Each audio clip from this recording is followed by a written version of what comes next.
Aqui é o professor Diego Andrades, Diegueira. Vamos então resolver a questão número 23 da prova da UFSC, Matemática, prova amarela, aplicada no vestibular 2019/2. Vamos lá então. Bom, aqui nós temos o item 1 que diz assim, ó, em um estudo foram medidos os comprimentos de veias, artérias e vasos capilares do corpo humano de um adulto, o que resultou numa medida total de 97 mil quilômetros de comprimento. Se o planeta Terra tem a forma de uma esfera com um raio 6.371 km, então aquele comprimento lá, né, os 97 mil, é o suficiente para dar 2 voltas completas nesse planeta. Será que é verdade? Vamos ver. Bom, uma volta completa, nós estamos falando aí, né, do perímetro, né, da circunferência da Terra, né? E para calcular a circunferência, o que a gente tem que fazer é 2 vezes π vezes raio. Muito bem, estamos então falando em 2 vezes 3,14 vezes 6.371, certo? E ainda vamos multiplicar tudo isso por 2, porque queremos ver 2 voltas, né? Então vamos lá. Então a gente tem 4 vezes 6.371 vezes 3,14. Eu vou arredondar para 3,2 aqui. Tá? Vou primeiro fazer essa multiplicação. Não, vamos fazer primeiro, né, o 4 vezes 3,2. 4 vezes 3,2 acaba dando quanto? Deixa eu ver. Dá 12 mais 8, mais 0,8, então dá 12,8. Então só me falta fazer agora isso aqui vezes 6.371. Vejamos, né? Bom, galera, ainda que eu arredonde isso aqui para 13, né? 13 vezes 6 é 78. Vamos fingir que é 13, ó, vou arredondar para cima de novo, tá? Para ver se vai dar certo. Então vou arredondar para 13 e acho que ainda assim não chegaremos a 97 mil, né? Ou seja, é suficiente então, né, para dar 2 voltas. Então vamos ver. 13 vezes 6.371, vamos fazer com cuidado essa conta aqui, vamos lá. Então, 3 vezes 1, 3, 3 vezes 7, 21, sobe 2, 3 vezes 3, 9, com mais 2, 11, sobe 1, e 3 vezes 6, 18, com mais 1, 19. Deixa uma casa, e multiplicar por 1 é apenas repetir o número. Soma as duas linhas, e chegamos então na quantidade aqui. Peraí.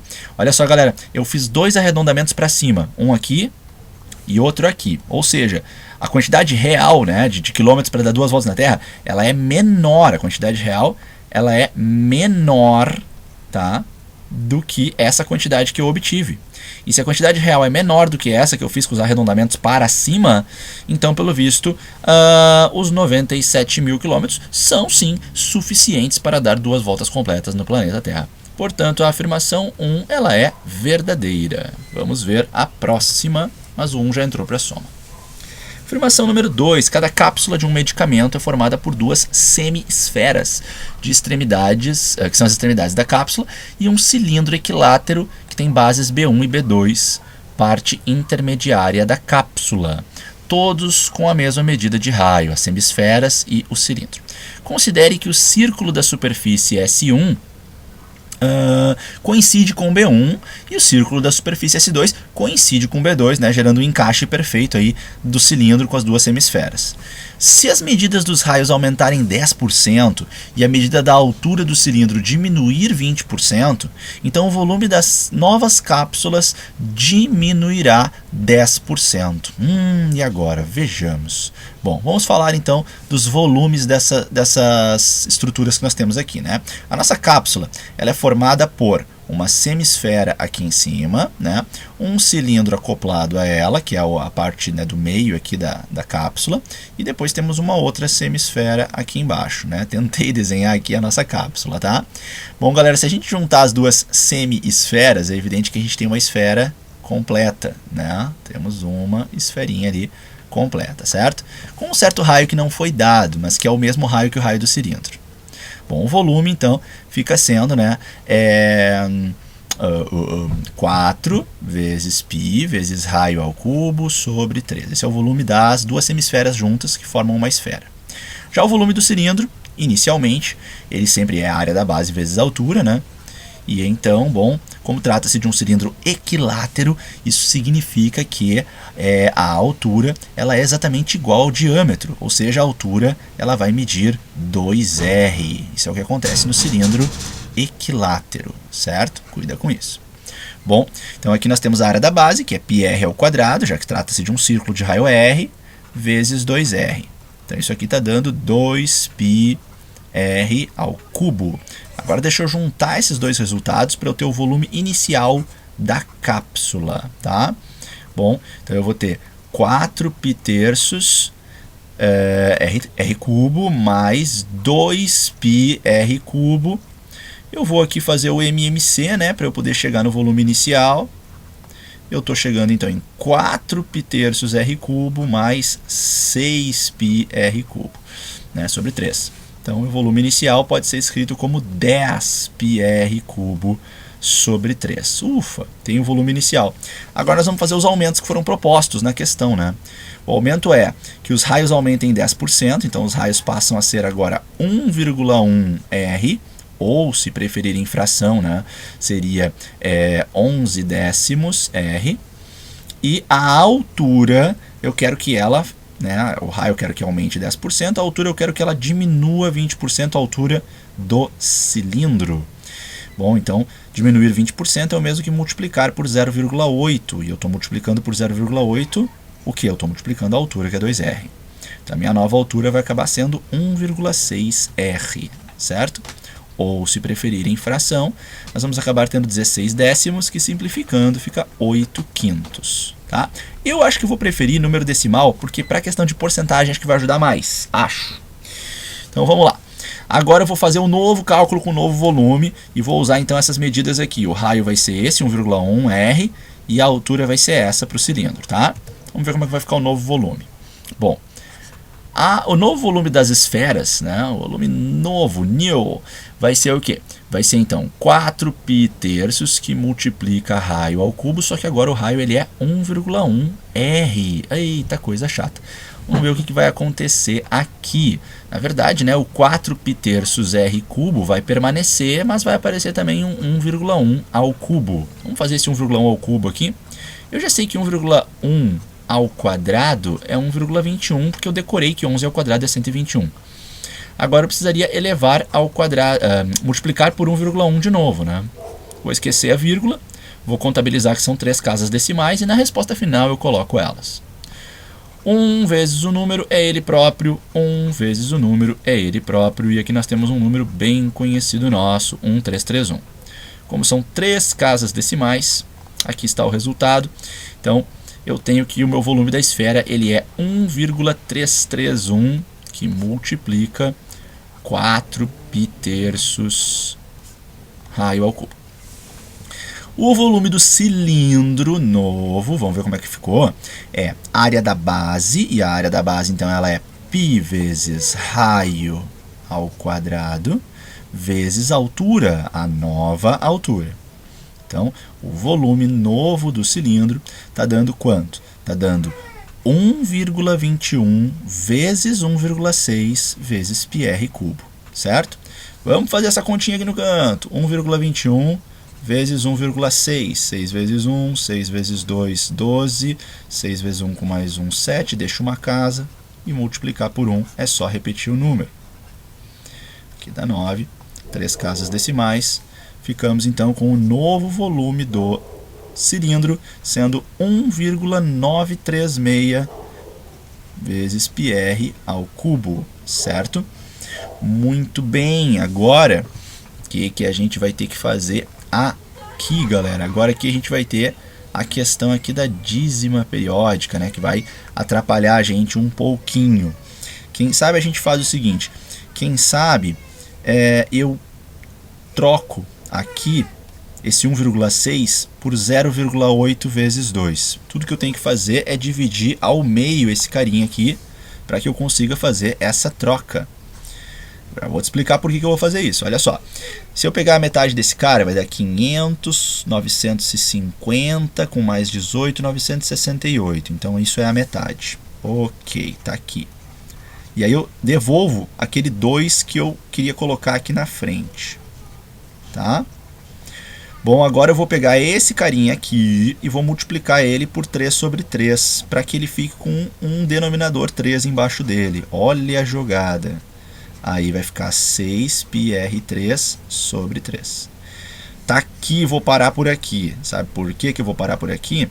Eu vou parar por aqui para conseguir trabalhar melhor agora a soma dos dois. Eita, vamos agora arranjar um espaço aqui, galera.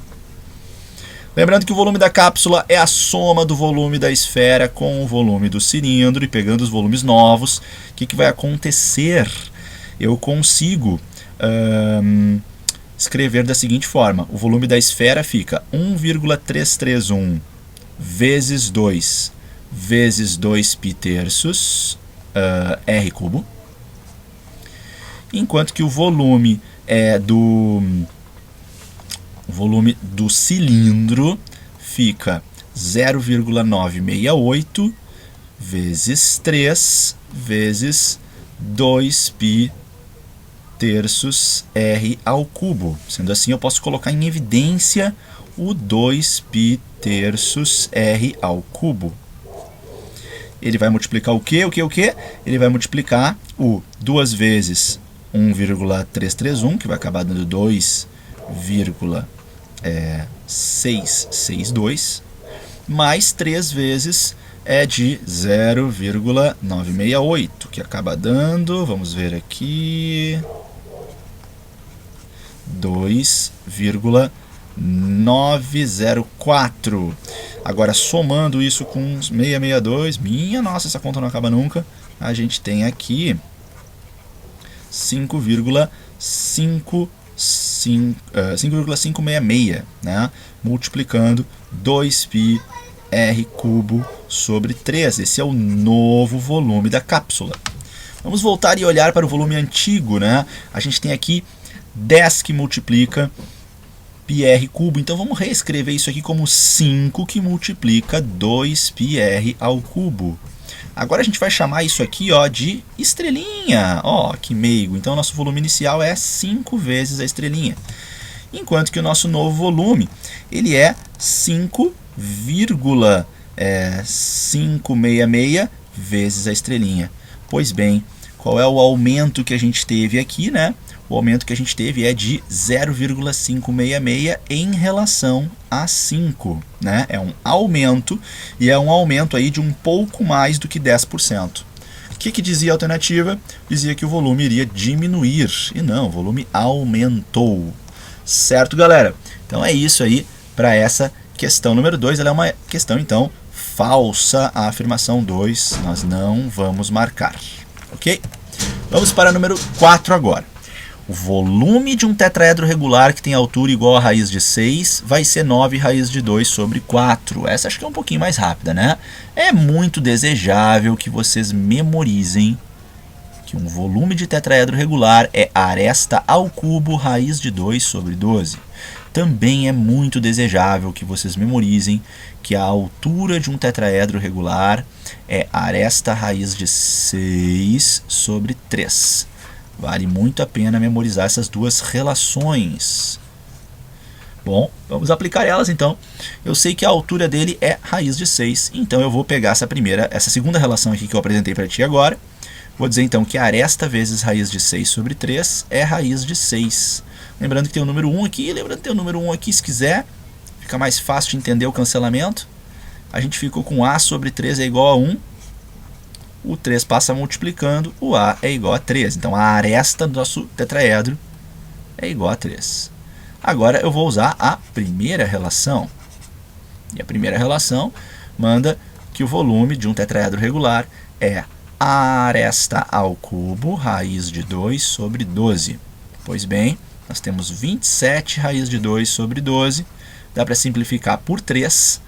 E aí eu tenho 9 raiz de 2 sobre 4. Yes! É isso mesmo. Portanto, a afirmação número 4 é verdadeira. Lembrando que a gente tinha que a primeira era verdadeira também, né? Então, nossa soma já está dando 5. Vamos ver a próxima agora. Se um prisma octogonal regular, a base é um octógono, possui medidas da aresta da base e área da superfície total, iguais a 1 centímetro e 84 mais 4 raios de 2 centímetros quadrados, respectivamente. Então a altura dele é 10. Vamos ver se isso é verdade. Então assim, ó. Então assim, pessoal, o que acontece? A gente tem o seguinte, nós sabemos que a aresta da base é igual a 1, né? Então nós temos lá um prisma octogonal, quer dizer, a base dele é um octógono, super difícil de desenhar aqui, tá? Mas a base então é um octógono. E olha assim, ó, não vai ter como, né? Mas eu quis só para não dizer que eu não tentei, eu estou fazendo aqui a tentativa do desenho, tá? Olha aí, já saiu errado já, ó. É octógono, né? Enfim, tá? É um prisma octogonal, né? Então a base ela tem 8 lados, é um octógono regular, certo? A gente quer investigar se a altura dele realmente é 10, dado que a aresta da base é 1 e a área total é 84 mais 4 raios de 2. Vejamos, vamos primeiro trabalhar na base, né? A base é um octógono regular. E o octógono regular, ele é formado por 8 lados, todos iguais, e 8 ângulos internos iguais, cada um deles medindo 135 graus. Né?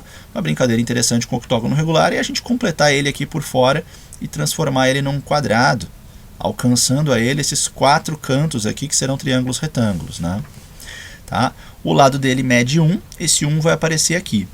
Aqui eu tenho x e x, então o que eu posso fazer? Eu posso pegar por Pitágoras ou por alguma regrinha extra, eu posso descobrir qual é o valor de x. Eu vou por Pitágoras aqui para não complicar muito a vida de ninguém. Então eu estou trabalhando nesse triângulozinho aqui, retângulo. Então eu tenho que x ao quadrado mais x ao quadrado é igual a 1 ao quadrado. Então eu tenho que 2x ao quadrado é igual a 1. X ao quadrado é igual a 1 sobre 2. E tirando a raiz quadrada, sem a necessidade do mais ou menos, porque é uma medida que só pode ser positiva, eu estou chegando em raiz de 2 sobre 2. Né? Eu pulei aqui uma racionalização. Beleza. Com isso, eu tenho que, né, aquele triangulinho que eu tenho ali, ele tem a base medindo raiz de 2 sobre 2, a altura medindo raiz de 2 sobre 2.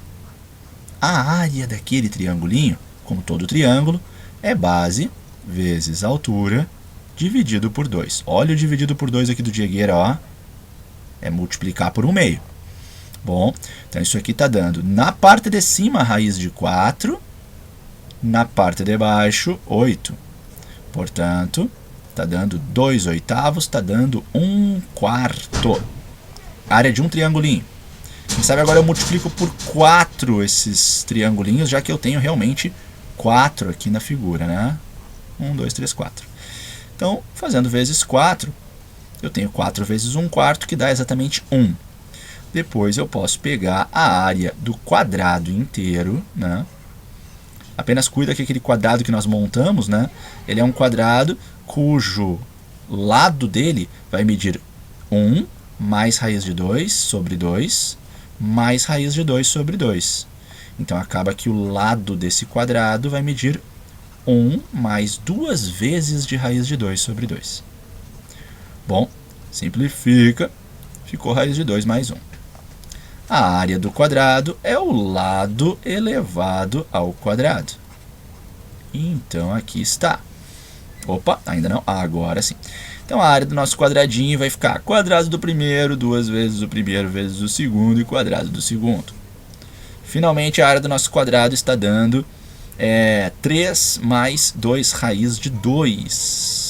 Mas por que tu fez um quadrado, Diegueira? Porque eu vou fazer agora a área do meu octógono, que é a base do meu prisma, tá? Fazendo o quê? Fazendo a área do quadrado menos as 4 áreas dos triangulinhos. Claro! Então, a área da base do nosso prisma vai ser, então, 3 mais 2 raiz de 2 menos 1. E isso acaba dando, então, 2 mais 2 raiz de 2. Ou ainda, se preferirem, 2 que multiplica a raiz de 2 mais 1. Tcharam! Bom, nós temos a área da base, né? Agora, nós vamos lembrar que num prisma, né, a área da base ela aparece 2 vezes. Se a gente falou em área total, Então a gente tem que considerar 2 vezes isso. 2 vezes a área da base vai dar 4 vezes de raiz de 2 mais 1. Vamos agora pensar na área lateral. Para a área lateral eu tenho que considerar que eu tenho 8 retângulos, né? Que nem esse.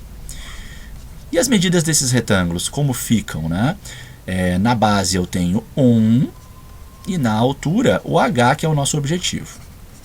Então isso aqui está dando 8h. Agora que a gente conseguiu a área lateral, vamos para a área total do prisma. Lembrando que a área total de um prisma é a área lateral mais 2 vezes a base. Então a área total, ela, né, bom, aqui eu já posso escrever direto o seguinte, ó, a área total, agora a gente já está na finaleira, a área total ele me deu, só que eu não decorei, 84 mais 4 raiz de 2, né, 84 mais 4 raiz de 2.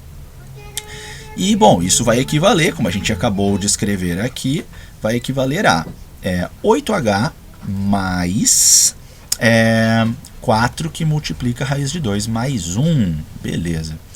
Bom, aí o que vai acontecer agora, então, né? Eu posso aqui colocar em evidência alguma coisa? Não, não vou fazer isso. Vamos fazer o seguinte, vamos deixar assim como tá, vamos distribuir, na verdade, aqui a multiplicação. Fica 4 raiz de 2 mais 4. E vamos pegar esses dois aqui e vamos, então, levar os dois para o mesmo lado da esquerda. Então, o que acontece? Eu tenho que 8h é igual a 84 menos 4, 80. E aí esse carinha aqui cancela. Então olha que barbada que ficou. Ficou 80 é igual a 8h e h é igual a 10, finalmente. E a afirmação, ela é o quê? Ela é o quê? Ela é verdadeira. Então, retomando a nossa soma está 1 mais 4 mais 8. 5 mais 8, 13 até aqui. Certo, galera? Vamos então para a 16. Essa daqui vai só até a 16, então é a última parte. As gorduras têm importantes funções em nosso organismo, sendo inclusive uma fonte de energia. Seguindo uma dieta específica, uma pessoa que tem 70 quilos deve consumir diariamente o equivalente a 2 gramas de gordura por quilograma corporal. Eu queria mais um iogurte. Se essa pessoa consumir 140 gramas de um alimento que possui 5% de gordura, 100 gramas de um alimento que possui 8% de gordura, 300 gramas de um alimento que possui 9% de gordura, então exatamente 22% do objetivo diário da dieta será alcançado. Questãozinha de porcentagem, né? Vamos lá. Então, retomando, né? Seguindo uma dieta específica, uma pessoa que tem 70 quilos deve consumir o equivalente a 2 gramas de gordura por quilograma. Bom, então são 2 gramas vezes 70, né? Então, o objetivo é 140 gramas, certo? Diariamente. Bom, vamos lá. Se essa pessoa consumir quanto por cento do objetivo diário vai ser alcançado? Vamos então ao consumo que ela está propondo aqui, né? Começamos com 5% de gordura dentro de 140 gramas. Então eu quero saber quanto que é 5% de 140. Corta um zero. Simplifica por 5, que riscalhada, mas o que sobreviveu dessa matança foi isso. E agora mata mais um pouquinho e dá 7 gramas. Primeiro consumo. Vamos para o próximo consumo. Agora é um alimento que tem 100 gramas, mas 8% é gordura. Então quero descobrir quanto é que é 8% de 100. Nem precisa fazer isso, é 8. Vamos agora para o terceiro consumo, que é um alimento de 300 gramas e ele tem 9% de gordura. Então o que acontece? 9% de 300 é igual a 27 gramas. Agora vamos juntar essas gramas de gordura consumidas. 27 mais 7 mais 8. Então eu tenho aqui 27 mais 15. E isso vai dar então quanto? Minha nossa, 43, né? Não, 42, enfim, aqui vai dar isso, 42 gramas. Ok, então agora tudo que a gente tem que fazer é ver se 42 gramas em relação ao objetivo, se realmente vai dar 22%. Eu vou começar simplificando isso aqui por 7. E aí eu vou ter então 6 em cima e 20 embaixo, certo? E agora eu posso multiplicar por 5 em cima e embaixo, porque daí eu consigo fazer o 100 aparecer ali embaixo, que é uma ótima ideia. E aí eu tenho 30 sobre 100, e 30 sobre 100 é 30%. Ele está me dizendo que seria exatamente 22%. Então ele errou! E a 16 ela é falsa. Portanto, aquela soma que nós tínhamos obtido, a soma, né, 13, que resultou da 1 mais a 4 mais a 8, é que vai ser o gabarito da questão que estamos fazendo aqui, a questão número 23. Certo, galera? Então é isso. Fechamos mais uma. Agradeço a tua atenção. Obrigado, Brasil, acima de tudo. E, pô, me ajuda aí, te inscreve no canal pra gente continuar aí, um ajudando o outro, para que esse canal possa crescer, tá bom? Valeu, até a próxima. Tchau, tchau.